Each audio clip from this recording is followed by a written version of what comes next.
பொன்மனச்சம்மல் புரட்சி தலைவர் எம்ஜிஆர், இதே புரட்சி தலைவி அம்மா இருபெரும் தெய்வங்களை வணங்கி மிக சிறப்பாக எழுச்சியாக இந்த எழுச்சி பயணத்திலே தலைமுறையாற்றிய இந்த மாவட்டத்தின் மண்ணின் மைந்தர், மாவட்ட கழக செயலாளர், முன்னாள் அமைச்சர், மரியாதைக்குரிய சகோதரர் திரு கே.சி. வீரமணி அவர்களே, கழக கொள்கை பரப்பு செயலாளர், முன்னாள் அமைச்சர், மாநிலங்களவை உறுப்பினர் அண்ணன் மு. தம்பித்துரை அவர்களே, மாநில மருத்துவமனை துணை செயலாளர் சகோதரர் டாக்டர் எம். ராமசாமி அவர்களே, ஒன்றிய கழக செயலாளர் சட்டப்பேரவை உறுப்பினர் சகோதரர் திரு ஜி. செந்தில்குமார் அவர்களே, திரு ஜி. ஏ. டில்லி பாபு அவர்களே, திருமதி லலிதா குருவையன் அவர்களே, திரு எம். மதியழகன் அவர்களே, நகர செயலாளர் ஆம்பூர் திரு ஜே. ஜோதி ராமலிங்க ராஜா அவர்களே, திரு என்ஜினியர் ஆர். வெங்கடேசன் அவர்களே, திருமதி கலா சவுந்தரராஜன் அவர்களே, திரு கரத்தே ஆர். மணி அவர்களே, திரு மகாதேவன் அவர்களே, திரு கே. எம். சங்கர் அவர்களே, திரு வி. கோபிநாத் அவர்களே, திரு செந்தில்குமார் அவர்களே, கூட்டணி கட்சி சேர்ந்த பாரதிய ஜனதா கட்சியுடைய மாநில செயலாளர் திரு கோ. வெங்கடேசன் அவர்களே, பாரதிய ஜனதா கட்சி மாவட்ட தலைவர் திரு தண்டாயுதபாணி அவர்களே, புதிய நீதி கட்சி மாவட்ட தலைவர் திரு செந்தில்குமார் அவர்களே, புரட்சி பாரதம் கட்சி மாவட்ட தலைவர் திரு இளையராஜா அவர்களே, தமிழ் மாநில காங்கிரஸ் தலைவர் திரு குப்புசாமி அவர்களே, திரளாக குழுமியிருக்கின்ற அனைத்து இந்திய அண்ணா திராவிட முன்னேற்ற கழகத்திலே பல்வேறு பொறுப்புகளை வைக்கின்ற நிர்வாகிகளே, கழக உடன்பிறப்புகளே, கூட்டணி கட்சி சேர்ந்த தலைவர்களே, நிர்வாகிகளே, தொண்டர்களே, பெரியவர்களே, தாய்மார்களே, தொழிலாளர் நண்பர்களே, வியாபாரிகளே, விவசாயிகளே, விவசாய தொழிலாளர்களே, பத்திரிகையாளர்களே, ஊடக நண்பர்களே, இளைஞர் பற்றாளர்களே, மகளிரை சேர்ந்த சகோதரிகளே, அனைவருக்கும் என்னுடைய முதற்கண் வணக்கம். இன்றைக்கு ஆம்பூர் என்று சொன்னாலே இங்கே ஷூ கம்பெனி, லெதர் கம்பெனி தான் நிறைந்த பகுதி. இந்த இரண்டு கம்பெனியில தான் இங்க இருக்கின்ற மக்கள் அதிகம் பேருக்கு வேலை வாய்ப்பு கொடுக்கின்ற கம்பெனியாக இருந்தது. சமீப காலமாக இந்த தோல் தொழிற்சாலை, ஷூ தொழிற்சாலைகள் இன்றைக்கு பல தொழிற்சாலைகள் மூடப்பட்டு வேலை இல்லாத ஒரு சூழ்நிலை ஏற்பட்டுகின்றது. இந்த ஆட்சி வந்த பிறகு இதற்கு உரிய நடவடிக்கை எடுக்காத காரணத்தினாலே பல தொழிலாளிகளுக்கு வேலை இல்லாத ஒரு சூழ்நிலை ஏற்பட்டு விட்டது. அனைத்து இந்திய அண்ணா திராவிட முன்னேற்ற கழக அரசு அமைந்தவுடன் இந்த தொழில் சிறக்க, மீண்டும் சரிந்த தொழிலை நிலைநாட்ட உரிய நடவடிக்கை மேற்கொள்ளப்படும் என்பதை நேரத்தில் தெரிவித்துக் கொள்கிறேன். இந்த தொழிலுக்கு என்னென்ன வகையிலே உதவி செய்ய முடியுமோ அந்த வகையிலே உதவி செய்து இந்த சரிந்த தொழிலை மீண்டும் சிறப்பாக செயல்படுவதற்கு உண்டான நடவடிக்கை எடுக்கப்படும். அதோடு இந்த தொழிற்சாலையில் பணிபுரிந்த அதிகம் பேர் பெண்கள், அவர்களுக்கு வேலை வாய்ப்பு இல்லாத ஒரு சூழ்நிலை. இந்த நிலையை மாற்றுவதற்கு அனைத்து இந்திய அண்ணா திராவிட முன்னேற்ற கழக அரசு அமைந்தவுடன் இதற்கு உண்டான அவர்களுக்கு தொடர்ந்து வேலை கொடுக்கக்கூடிய ஒரு சூழ்நிலையை உருவாக்குவதற்கு தேவையான நடவடிக்கை அதிமுக அரசு எடுக்கும். ஒரு பக்கம் இந்த பகுதியில் இருக்கிற மக்களுக்கு வேலை வாய்ப்பு இல்லாத ஒரு சூழ்நிலை, மறுபக்கம் விலைவாசி உயர்வு, வருமானம் குறைவு, செலவு அதிகரிப்பு, இதனால் ஏழை மக்கள் கடுமையாக பாதிக்கப்படுகின்றீர்கள். ஆகவே இந்த பாதிப்பிலிருந்து உங்களை மீட்பதற்கு அனைத்து இந்திய அண்ணா திராவிட முன்னேற்ற கழக அரசு அனைத்து நடவடிக்கையும் எடுக்கப்படும். ஏழைகளுக்காக தொடங்கப்பட்ட கட்சி அனைத்து இந்திய அண்ணா திராவிட முன்னேற்ற கழக கட்சி. எப்பொழுதெல்லாம் ஏழை மக்கள் பாதிக்கிறார்களோ அப்பொழுதெல்லாம் அந்த மக்களுக்கு தேவையான உதவிகளை கொடுத்து அவர்கள் சிறந்த வாழ்க்கையை ஏற்படுத்தி கொடுக்கின்ற அரசாக கடந்த கால அனைத்து இந்திய அண்ணா திராவிட முன்னேற்ற கழக அரசு செயல்பட்டது என்பதை நேரத்தில் கோடிட்டு காட்ட விரும்புகின்றேன். அது மட்டுமல்ல, இந்த பகுதியிலே இஸ்லாமிய பெருமக்கள் அதிகமாக வாழுகின்ற பகுதி என்ற இடத்தில் குறிப்பிட்டார்கள். நீங்க இஸ்லாமிய பெருமக்கள் சிந்திக்க வேண்டும். இன்னைக்கு திராவிட முன்னேற்ற கழக தலைமையிலே அமைக்கப்பட்ட கூட்டணிகள் வேண்டுமென்றே திட்டமிட்டு அனைத்து இந்திய அண்ணா திராவிட முன்னேற்ற கழக அரசு அமைந்தால் இந்த சிறுபான்மை மக்களுக்கு முழுமையான பாதுகாப்பு கிடைக்காத ஒரு சூழ்நிலை ஏற்பட்டுவிடும் என்ற ஒரு தோற்றத்தை, அவதூறான பிரச்சாரத்தை, பொய்யான பிரச்சாரத்தை தொடர்ந்து வெளிப்படுத்தி கொண்டிருக்கிறது. இந்த சிறுபான்மை மக்கள் சிந்திக்க வேண்டும். தமிழகத்திலே சுமார் 31 ஆண்டு காலம் அனைத்து இந்திய அண்ணா திராவிட முன்னேற்ற கழக ஆட்சி இந்த மண்ணிலே ஆண்டது. அந்த 31 ஆண்டு கால அனைத்து இந்திய அண்ணா திராவிட முன்னேற்ற கழக ஆட்சியிலே இந்த மக்கள் நிம்மதியாக வாழ்ந்தார்கள். சட்ட ஒழுங்கு சிறப்பாக செயல்பட்டது. பொன்மனச்செம்மல் புரட்சி தலைவர் எம்ஜிஆர் அவர்கள் தமிழகத்தினுடைய முதலமைச்சர் இருந்த காலத்திலும் சரி, அதற்கு பிறகு மாண்புமிகு அம்மா அவர்கள் தமிழகத்தினுடைய முதலமைச்சராக இருந்த காலத்திலும் சரி, அம்மா மறைவுக்கு பிறகு அம்மாவுடைய அரசு 4 வருடம் 2 மாத காலம் ஆட்சி செய்த போதும் சரி, தமிழகத்திலே சட்ட ஒழுங்கு பாதுகாக்கப்பட்டது. சிறுபான்மை மக்களுக்கு அதிமுக அரசு அரணாக இருந்து பாதுகாத்த அரசாங்கம் அதிமுக அரசாங்கம். இந்த 31 ஆண்டு காலம் அதிமுக ஆட்சியிலே தமிழகத்திலே மத சண்டை கிடையாது, ஜாதி சண்டை கிடையாது. தமிழ்நாடு ஒரு அமைதி பூங்காவாக விளங்கிய காலம் அதிமுக அரசு ஆண்ட காலம். இன்றைக்கு அப்படியா இருக்கின்றது? தமிழகத்திலே எங்கே பார்த்தாலும் கொலை, கொள்ளை, திருட்டு, வழிப்பறிவு, பாலியல் வன்கொடுமை நடக்காத நாள் உண்டா? தொலைக்காட்சி திறந்தால் சரி, பத்திரிகையிலே புரட்டி பார்த்தால் சரி, அன்றாட செய்தி இந்த செய்தி தான் வந்து கொண்டிருக்கிறது. இப்படிப்பட்ட அவல ஆட்சி தொடர வேண்டுமா? சொல்லுங்க நீங்களே. அது மட்டுமல்ல, இன்றைக்கு ஒரு இஸ்லாமிய ஒருவர் திருநெல்வேலியிலே ஓய்வு பெற்ற உதவி ஆய்வாளர், சப் இன்ஸ்பெக்டர், ஓய்வு பெற்ற சப் இன்ஸ்பெக்டர் திரு ஜாகிர் ஹுசேன் என்பவர் தொழுகை முடித்துட்டு வீதியிலே சென்று கொண்டிருந்த பொழுது சில பேர் அவரை வழிமறித்து அவரை படுகொலை செய்யப்படுகிறார். அந்த படுகொலை செய்வதற்கு முந்தைய நாள் வலைதளத்திலே அவர் வெளியிடுகின்றார், அரசாங்கத்துக்கு வேண்டுகோள் வைக்கின்றார், முதலமைச்சருக்கு வேண்டுகோள் வைக்கின்றார். எனக்கு உயிருக்கு ஆபத்து ஏற்படுகின்றது, இந்நாள் ஆபத்து ஏற்படுகின்றது. நான் ஏற்கனவே காவல்துறை அதிகாரிடத்திலே நான் புகார் கொடுத்திருக்கின்றேன். காவல்துறை அதிகாரிகள் அதற்கு தக்க நடவடிக்கை எடுக்கவில்லை. ஆகவே அரசாங்கம் தலையிட்டு, முதலமைச்சர் தலையிட்டு எனக்கு பாதுகாப்பு கொடுக்க வேண்டும் என்று அவர் பகிரங்கமாக வலைதளத்தின் வழியாக வெளிப்படுத்தியிருக்கின்றார்.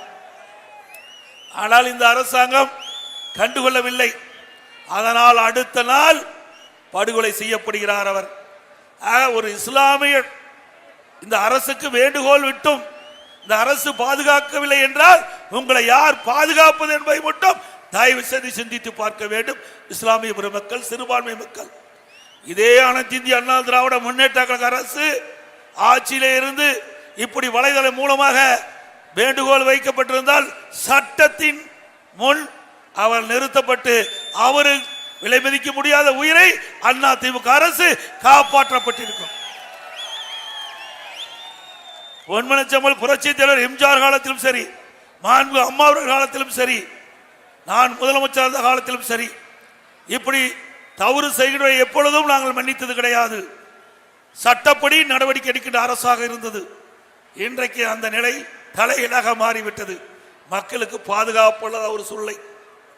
இது மட்டுமில்ல, இஸ்லாமிய பெருமக்களுக்கு அனைத்து இந்திய அண்ணா திராவிட முன்னேற்ற கழக அரசுக்கின்ற பொழுது பல்வேறு நன்மைகளை நாங்கள் செயல்படுத்தியிருக்கின்றோம். அதில் ஒரு சிலவற்றை இந்த நேரத்திலே குறிப்பிடுவது பொருத்தமாக இருக்கும் என்று நான் கருதுகின்றேன். 2001ஆம் ஆண்டு இதே புரட்சி தலைவி அம்மா அவர்கள் தமிழகத்தினுடைய முதலமைச்சராக பொறுப்பேற்று ஆட்சி செய்த காலத்திலே சிறுபான்மை மக்கள் கோரிக்கை வைத்தார்கள். புனித ரமலான் மாதத்தில் பள்ளிவாசலுக்கு நோன்பு கஞ்சி தயாரிக்க அரிசி வேண்டும் என்று கேட்டார்கள். சுமார் 5400 மெட்ரிக் டன் அரிசி கொடுத்து இந்த நோன்பு கஞ்சி தயாரிக்க கொடுத்த அரசாங்கம் அதிமுக அரசாங்கம்.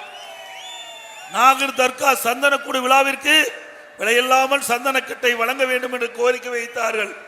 அண்ணா திமுக அரசு இருக்கின்ற வரை நாகூர் தர்கா சந்தனக்கூடு விழாவிற்கு விலையில்லா சந்தனக்கட்டை வழங்கிய அரசாங்கம் அண்ணா திமுக அரசாங்கம்.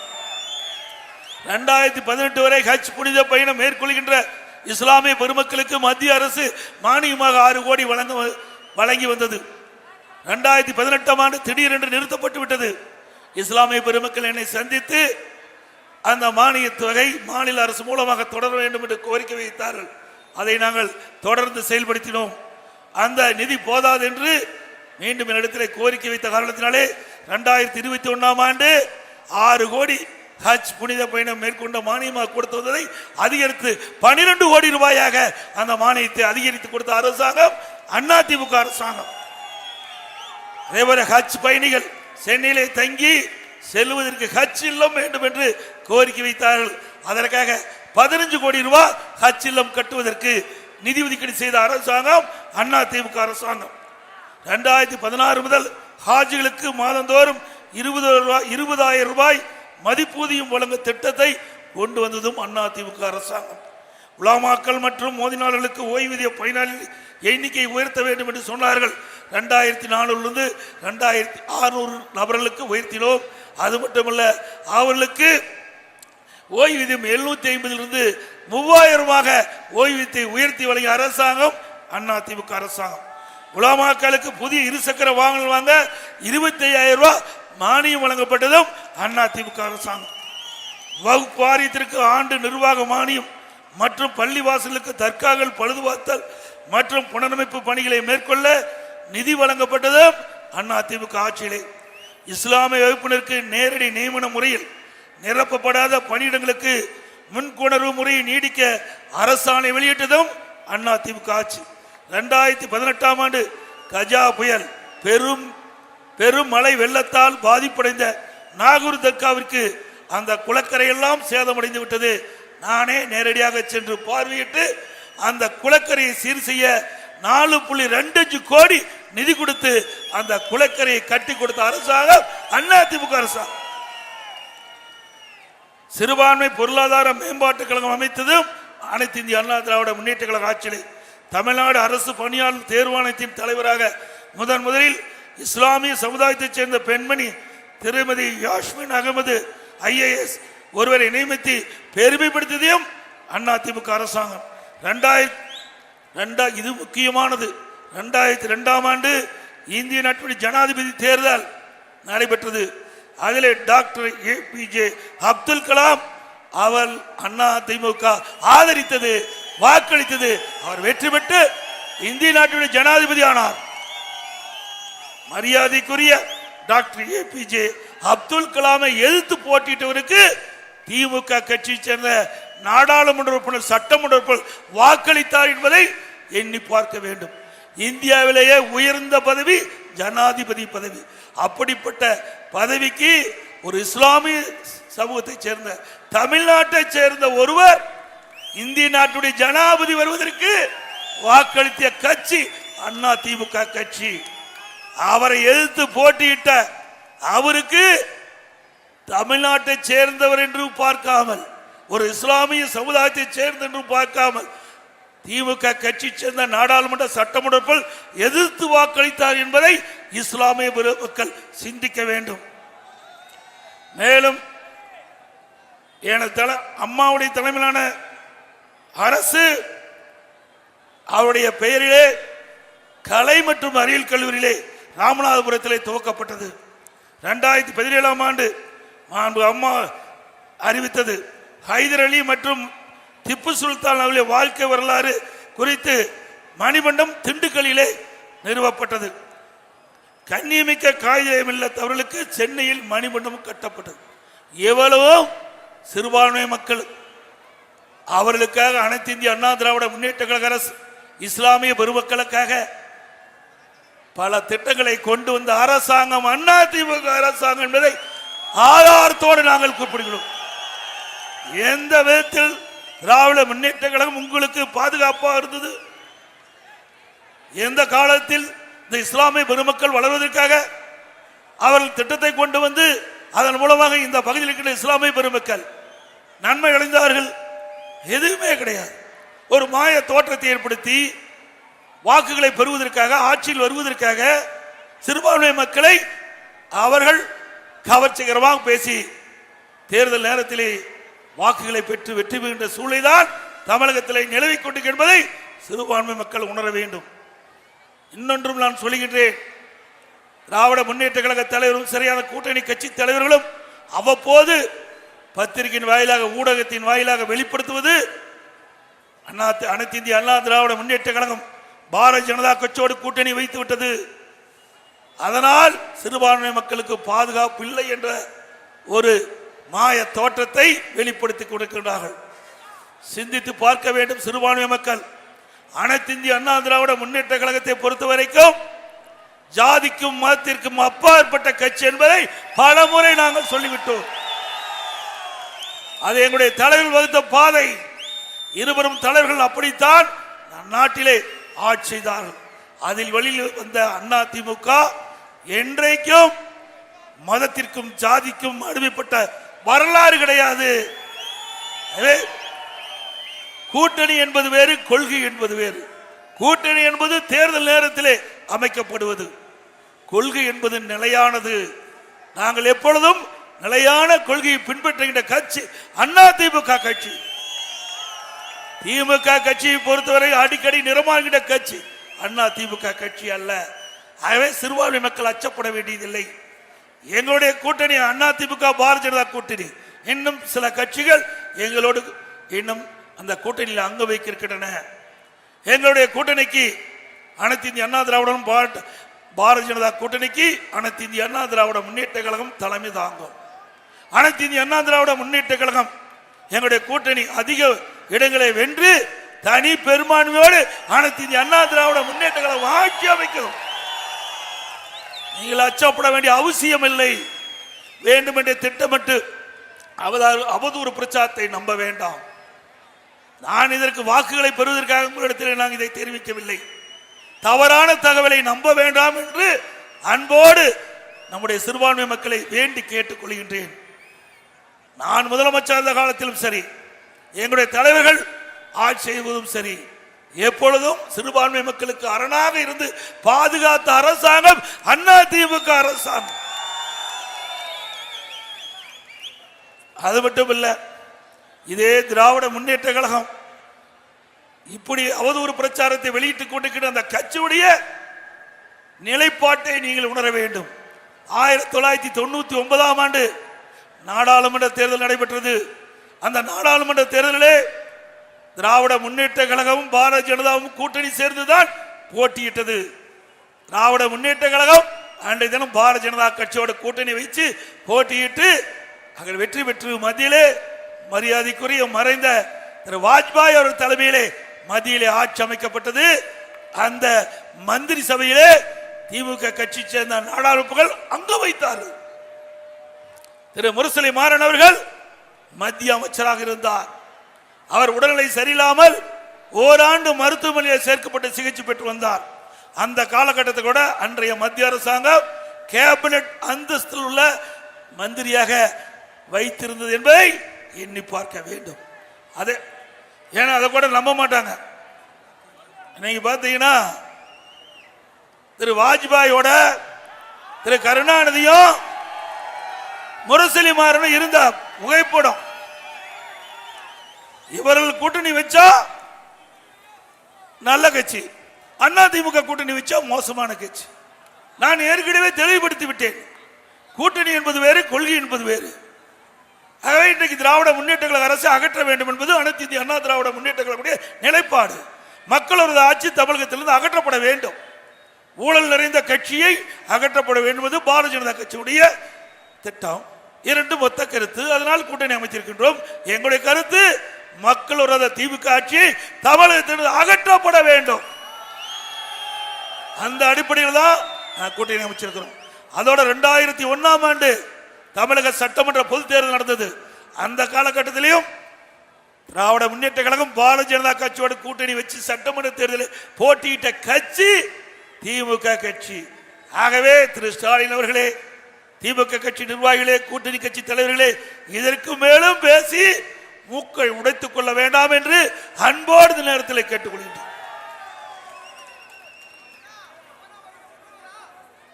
அதே போல அனைத்து இந்திய அண்ணா திராவிட முன்னேற்ற கழக ஆட்சி வருகின்ற பொழுது இதுல இஸ்லாமிய பெண்கள் என்னிடத்திலே கோரிக்கை வைத்தார்கள்.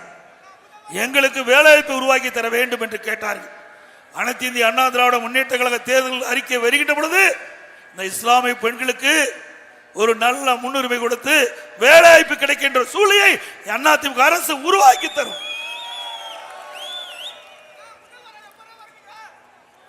அதே போல இந்த பகுதியில் இருக்கிற மக்கள் இன்னைக்கு விலைவாசி உயர்வால் கடுமையாக பாதிக்கப்பட்டிருக்கிறார். ஒட்டுமொத்த தமிழ்நாட்டு மக்களே விலைவாசி உயர்வால் பாதிக்கப்பட்டிருக்கிறாங்க. இன்றைக்கு ஒரு பக்கம் வேலை இல்லை, வருமானம் குறைஞ்சு போச்சு, ஒரு பக்கம் செலவு அதிகரித்து விட்டது. எதனால்? விலைவாசி உயர்வால். இன்றைக்கு தமிழகத்திலே விலைவாசி விண்ணை முட்டுகின்ற அளவுக்கு விலை உயர்ந்து விட்டது. அதனை கட்டுப்படுத்துவதற்கு இந்த அரசு எந்த நடவடிக்கையும் எடுக்கப்படவில்லை. இதே அனைத்து இந்திய அண்ணா திராவிட முன்னேற்ற கழக அரசு இருக்கின்ற பொழுது இப்படி உணவுப் பொருட்கள் விலை ஏறுகின்ற பொழுது உணவு கட்டுப்பாட்டு நிதி என்ற ஒரு நிதியை நாங்கள் வைத்திருந்தோம். அதற்காக 100 கோடி ரூபாய் ஒதுக்கி வைத்திருந்தோம். இன்றைக்கு எந்த உணவுப் பொருள் விலை ஏறுகின்றதோ அந்த உணவுப் பொருளை எந்த மாநிலத்தில் விலை குறைவாக இருக்கிறதோ அங்கே போய் கொள்முதல் செய்து வந்து கூட்டுறவுத்துறையின் மூலமாக விற்பனை செய்து விலையை கட்டுப்பாட்டுக்குள் வைத்திருந்தோம். இது அதிமுக அரசினுடைய சாதனை, திறமை. எப்பொழுதெல்லாம் உணவுப் பொருட்கள் விலை ஏறுகின்ற பொழுதோ அதையெல்லாம் கட்டுப்படுத்துகின்ற அரசாங்கமாக அனைத்து இந்திய அண்ணா திராவிட முன்னேற்ற கழக அரசு இருந்தது என்பதை நேரத்திலே குறிப்பிட விரும்புகின்றேன். இன்றைய தினம் நீங்கள் சிந்தித்து பார்க்க வேண்டும். எத்தனையும் நான் மளிகை கடையில் தற்போது என்ன விலைவாசி விற்குது, அதிமுக ஆட்சியில் என்ன விலை என்பதை அவரிடத்தில் பெற்று உங்களிடத்திலே தெரிவிப்பது பொருத்தமாக இருக்கும் என்று கருதுகின்றேன். அதிமுக ஆட்சியில் பச்சரிசி சாப்பாட்டு அரிசி 1 கிலோ 50 ரூபாய்க்கு வித்தது. இன்றைய தினம் திராவிட முன்னேற்ற கழக ஆட்சியிலே பச்சரிசி சாப்பாட்டு அரிசி 1 கிலோ 77 ரூபாய்க்கு விற்குது. 27 ரூபாய் அதிகம் 1 கிலோவுக்கு. பொன்னி புழுங்கல் அரிசி 1 கிலோ அதிமுக ஆட்சியில் 50 ரூபாய்க்கு வித்தது. இன்றைய தினம் திராவிட முன்னேற்ற கழக ஆட்சியில் 72 ரூபாய்க்கு விற்குது. விலை உயர்வு 22 ரூபாய். இட்லி புழுங்க அரிசி 1 கிலோ அதிமுக ஆட்சியிலே 30 ரூபாய், இன்றைக்கு 1 கிலோ 48 ரூபாய்க்கு விற்குது திமுக ஆட்சியில். கடல் எண்ணெய் 1 கிலோ அதிமுக ஆட்சியிலே 130 ரூபாய், திராவிட முன்னேற்ற கழக ஆட்சியிலே 190 ரூபாய், விலை ஏற்றம் 60 ரூபாய். நல்லெண்ணெய் 1 கிலோ 250 ரூபாய் அதிமுக ஆட்சியில், திமுக ஆட்சியில் 400 ரூபாய், விலை ஏற்றம் 150 ரூபாய். துவரம்பருப்பு 1 கிலோ 74 ரூபாய் அதிமுக ஆட்சியில், இன்றைய தினம் 130 ரூபாய்க்கு விற்குது. உளுத்தம்பருப்பு 1 கிலோ 79 ரூபாய் அதிமுக ஆட்சியில், திமுக ஆட்சியில் இன்றைய தினம் 120 ரூபாய்க்கு விற்குது. இப்படி விலைகள் தாறுமாறாக உருந்து இன்றைக்கு மக்கள் வாங்கும் சக்தி இழந்து இருக்கின்ற நேரத்தில் இந்த அரசாங்கம் இந்த ஏழைகளுக்காக இந்த விலை உயர்வை கட்டுப்படுத்த தேவைய அரசாங்கம் திராவிட மாடல் அரசாங்கமே நேரத்திலே மக்கள் எண்ணி பார்க்க வேண்டும். அதோட இன்றைக்கு அனைத்து இந்திய அண்ணா திராவிட முன்னேற்ற கழக அரசு இருக்கின்ற பொழுது படித்த இளைஞர்களுக்கு வேலைவாய்ப்பு உருவாக்கி தர வேண்டும் என்ற அடிப்படையிலே இதையும் புரட்சி தலைவி அம்மா அவர்கள் 2015ஆம் ஆண்டு உலக முதலீட்டாளர் மாநாட்டை நடத்தி சுமார் 2,42,000 கோடி தொழில் முதலீட்டு ஈர்க்கப்பட்டு 98 புரிந்துணர்வு ஒப்பந்தங்கள் போடப்பட்டது. அந்த 98 புரிந்துணர்வு ஒப்பந்தங்கள் இன்றைக்கு முடியும் தருவாயில் இருக்கிறது. இதனால் அம்மா கொண்டு வந்த அற்புதமான திட்டத்தின் அடிப்படையில் சுமார் ஆயிரக்கணக்கான பேருக்கு வேலைவாய்ப்பை அதிமுக ஆட்சியிலே பெற்று தரப்பட்டது. அதே போல அம்மாவுடைய அரசு இருக்கின்ற பொழுது 2019 ஜனவரி மாதம் உலக முதலீட்டாளர் மாநாட்டை சென்னையில் நடத்தினோம். சுமார் 3,05,000 கோடி தொழில் முதலீட்டு ஈர்க்கப்பட்டு சுமார் 304 புரிந்துணர்வு ஒப்பந்தம் போட்டோம். அதெல்லாம் இன்றைய தினம் நடைமுறைக்கு வருகின்றது. இதனால் பல லட்சம் பேருக்கு இளைஞருக்கு வேலைவாய்ப்பு உருவாக்கி தந்த அரசாங்கம் அதிமுக அரசாங்கம். ஆக படித்தால் மட்டும் போதாது, கல்வியும் கொடுத்தது அனைத்து இந்திய அண்ணா திராவிட முன்னேற்ற கழக அரசாங்கம். படித்து முடித்த இளைஞர்களுக்கு வேலைவாய்ப்பு உருவாக்கி தந்த அரசாங்கம் அதிமுக அரசாங்கம். ஆக தொழில் சிறக்க வேண்டும், அதே நேரத்தில் வேலைவாய்ப்பு பெருக்கி தர வேண்டும். அந்த அடிப்படையில் செயல்பட்ட அரசாங்கம் அதிமுக அரசாங்கம். அதே போல விவசாயிகள் நிறைந்த பகுதி இந்த விவசாயிகளுக்கும் நிறைய திட்டங்களை கொண்டு வந்து நாங்கள் நிறைவேற்றிக்கிறோம். விவசாயிகளுக்கு குடிமராமத்து திட்டத்தின் மூலமாக ஏரிகள் குளங்கள் எல்லாம் ஆழப்படுத்துவதற்காக குடிமராமத்து திட்டத்தை கொண்டு வந்து வண்டல் மண் அள்ளப்பட்டு விவசாயிகளுக்கு இலவசமாக கொடுத்த அரசு அதிமுக அரசாங்கம். மழை காலத்தில் பெய்கின்ற நீர் முழுவதும் சேமித்து வைத்தோம். ஓடையின் குறுக்கே தடுப்பன, நதியின் குறுக்கே தடுப்பன, இன்றைக்கு பாலாற்றின் குறுக்கே எத்தனை தடுப்பணை இவர்கள் கட்டி தந்திருக்கிறார்கள் எண்ணி பாருங்க. திராவிட முன்னேற்ற கழக தேர்தல் அறிக்கையிலே குறிப்பிட்டார்கள், திராவிட முன்னேற்ற கழகம் ஆட்சிக்கு வந்தால் 2000 கோடிகள் தடுப்பணை கட்டுவதற்காக நிதி ஒதுக்கீடு செய்யப்படும், 200 தடுப்பணை கட்டப்படும் என்று அந்த அறிவிப்பிலை வெளியிட்டார்கள். எத்தனை தடுப்பணை கட்டுக என்பதை நீங்கள் சிந்தித்து பார்க்க வேண்டும். வேண்டுமென்றே திட்டமிட்டு கவர்ச்சிகரமாக அறிவிப்பு வெளியிட்டு மக்களை நம்ப வைத்து வாக்குகளை பெறுகின்ற கட்சி திமுக கட்சி. எந்த தடுப்பணையும் கட்டியதாக தெரியவில்லை. இதே அனைத்து இந்திய அண்ணா திராவிட முன்னேற்ற கழக அரசு இருக்கின்ற பொழுது நதியின் குறுக்கே தடுப்பன, ஓடையின் குறுக்கே தடுப்பன, மழை காலத்தில் பெய்கின்ற நீர் ஒரு சொட்டு நீர் கூட வீணாகாமல் அங்கேயே தேக்கி வைத்து நிலத்த நீரை உயர்த்தி விவசாயிகளுக்கு தேவையான நீர், குடிப்பதற்கு தேவையான நீரை வழங்கிய அரசாங்கம் அதிமுக அரசாங்கம். இப்படி ஏதாவது ஒரு திட்டத்தை கொண்டு வந்து இந்த மக்களுக்கு நன்மை செய்த அரசாங்கமா திமுக அரசாங்கம் இருக்கின்றதா? அது மட்டுமல்ல, திராவிட முன்னேற்ற கழக தேர்தல் அறிக்கையில் திராவிட முன்னேற்ற கழகம் ஆட்சிக்கு வந்தா 100 நாள் வேலை திட்டத்தை 150 நாளாக உயர்த்தப்படும் சொன்னாங்க. உயர்த்தினாங்களாமா? அந்த 100 நாள் வேலை திட்டத்தில் பணிபுரிகின்ற ஊழியருக்கு சம்பளம் உயர்த்தினாங்களா? ஆனா 100 நாள் வேலை திட்டம் குறைந்து 50 நாள் ஆகி போச்சு. 100 நாள் வேலை திட்டத்தில் பணிபுரிந்த ஊழியர்களுக்கு சம்பளம் கொடுக்கல. அதையும் நாங்கள் அதிமுக அரசு ஆட்சியில இருந்தாலும் இல்லாவிட்டாலும் மக்களுக்கு பிரச்சனை வருகின்ற பொழுது அந்த பிரச்சனை தீர்ப்பதற்கு மத்திய அரசோடு தொடர்பு கொண்டு இந்த 100 நாள் வேலை திட்டத்தில் பணிபுரிந்த ஊழியர்களுக்கு சம்பளம் கிடைக்கவில்லை, உடனே விடுவீங்கள் என்று சொல்லி அங்கே மத்திய அரசுக்கு அழுத்தம் கொடுத்து முதற்கட்டமாக 2999 கோடி பெற்று தந்த கட்சி அதிமுக கட்சி. அதோட மாதந்தோறும் கேஸ் சிலிண்டருக்கு 100 ரூபாய் மானியம் கொடுக்குறாங்களா? கொடுத்தாங்களா? கூட்டுறவு சங்கத்தில் கொடுக்கப்படுகின்ற சர்க்கரையுடைய அளவு 1 கிலோ உயர்த்தி கொடுத்தாங்களா? நம்முடைய இளைஞர்கள் மாணவர்கள் கல்வி கடன் வங்கியிலே பெற்றாங்க. திராவிட முன்னேற்ற கழகம் ஆட்சிக்கு வந்தா கல்வி கடன் ரத்து பண்ணாங்களா? பெட்ரோல் டீசல் விலை குறைச்சாங்களா? ஆக கொடுக்கப்பட்ட வாக்குறுதி எதுவுமே நிறைவேற்றல. ஆனா சொல்லுவது அத்தனையும் பச்சை பொய். முழு பூசணிக்காய் சோற்றிலே மறைப்பதை போல இன்றைய முதலமைச்சர், திமுக கட்சி, கூட்டணி கட்சிகள் இன்றைய தினம் இப்படிப்பட்ட செய்தி, அவதூறான செய்தியை, பொய்யான செய்தி வெளியிட்டு நாட்டு மக்களை ஏமாற்றுகின்ற கட்சி திமுக கட்சி. இன்றைய தினம் தூய்மை பணியாளர்கள் சென்னையிலே தொடர்ந்து போராடி வருகிறார்கள். இதே திராவிட முன்னேற்ற கழக தலைவர், இன்றைய முதலமைச்சர், அனைத்து இந்திய அண்ணா திராவிட முன்னேற்ற கழக அரசு ஆட்சி செய்த பொழுது இதே தூய்மை பணியாளர் சென்னையிலே போராட்டம் நடத்தி கொண்டிருந்த பொழுது திரு ஸ்டாலின் அவர்கள் நேரடியாக அவர்களை சந்தித்து அவர்களோடு தேநீர் குடித்து அவரிடத்தில் பேசினார்.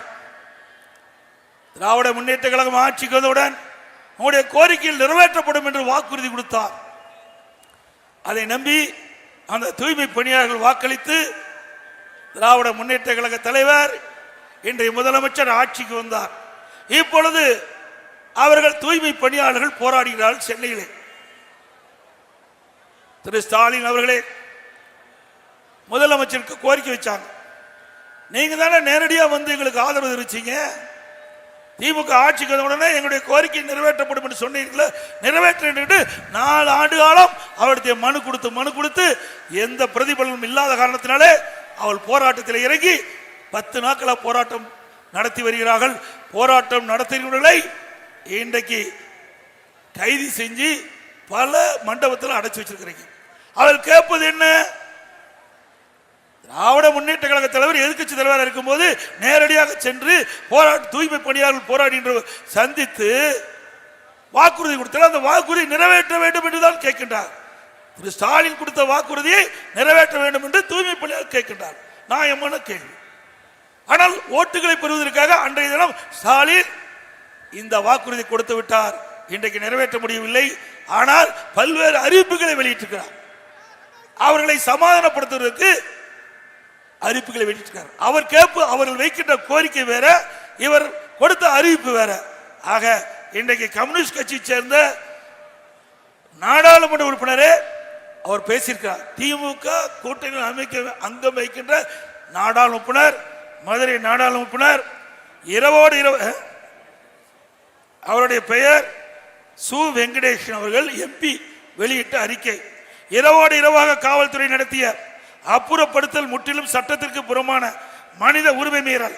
அதை கேள்வி கேட்க சென்றால் மருத்துவமனைக்கு கொண்டு செல்வதாக நம்பர் பிளேட் இல்லாத காவல் வாகனத்தில் ஏற்றி சுற்றி கொண்டு அழைத்தது நாகரிகம். சமூகம் வெக்கி தலைகுனிய வேண்டிய நடவடிக்கை. அத்துமீறிய காவல்துறையினர் மீதும் அதற்கு உத்தரவிட்டவர்கள் மீதும் உடனடி நடவடிக்கை வேண்டும். உரிமைக்காக நடக்கும் போராட்டங்களை எதிர்கொள்ள காவல்துறையை நம்புவதை போன்று அரசியல் பலவீனம் வேறு எதுவும் இல்லை. யாரு சொன்னது? திமுக கூட்டணியில் அங்கீகரிக்கின்ற கம்யூனிஸ்ட் எம்பி வெளியிட்டிருக்கார். அது மட்டுமல்ல, கம்யூனிஸ்ட் கட்சி சேர்ந்த தலைவர் திரு சண்முகம் அவர்கள் வெளியிட்டிருக்கார். அவர் என்ன சொல்றாரு? தூய்மை பணியால் வைத்த கோரிக்கையை முதலமைச்சர் நிறைவேற்ற வேண்டும். அதற்கு பதிலாக இன்றைக்கு காலை உணவு கொடுப்பதாக, வீடு கட்டி தருவதாக, காப்பீடு மூலம் இறந்தவர்களுக்கு நிதி வழங்குவதாக நீங்கள் அறிக்கை விட்டிருக்கிறீங்க. அவர்கள் கேட்பது வேறு, நீங்கள் தெரிவிப்பது வேறு. ஆகவே நீங்கள் கொடுக்கப்பட்ட அந்த வாக்குறுதியை நிறைவேற்ற வேண்டும் என்றுதான் தூய்மை பணியால் போராடுகிறார் என்று திமுக கூட்டணியில் அங்கம் வைக்கின்ற கம்யூனிஸ்ட் கட்சியுடைய தலைவர் திரு சண்முகம் அவர்கள் தெரிவித்திருக்கிறார். இப்போதான் கூட்டணி கட்சிக்காரருக்கு ரோசம் வருது. இத்தனை நாள் ரோசமே வரல, இப்போதான் முல்லக்கெல்லாம் ரோசம் வந்திருக்குது. இப்போதான் மக்களுடைய போராட்டம் வலுவடைந்த காரணத்தினாலே வேறு வழி இல்லாம இன்னைக்கு கம்யூனிஸ்ட் கட்சி இப்படிப்பட்ட செய்திகளை வெளியிடப்பட்டிருக்க என்பதை நேரத்தில் தெரிவிக்க விரும்புகின்றேன்.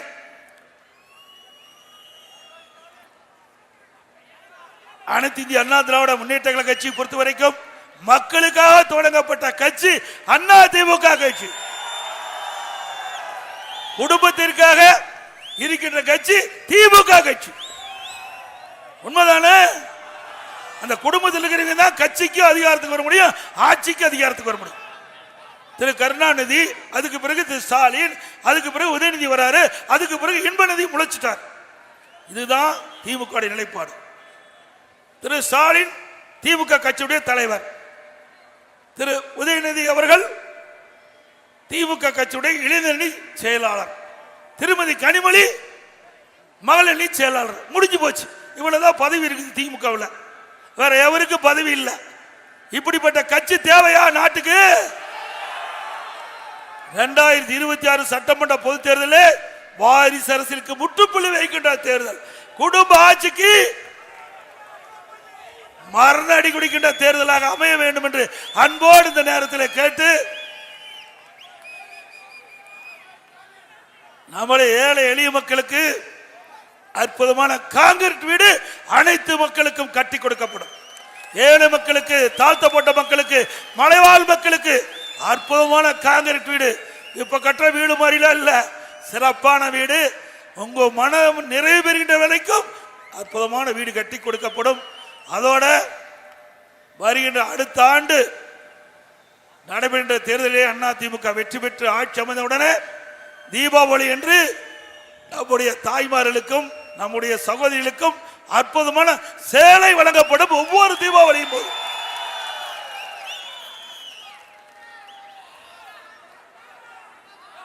மக்களை காப்போம், தமிழகத்தை மீட்போம். மக்களை, தமிழகத்தை, மக்களை, தமிழகத்தை, மக்களை, தமிழகத்தை. Bye bye Stalin. நன்றி, வணக்கம்.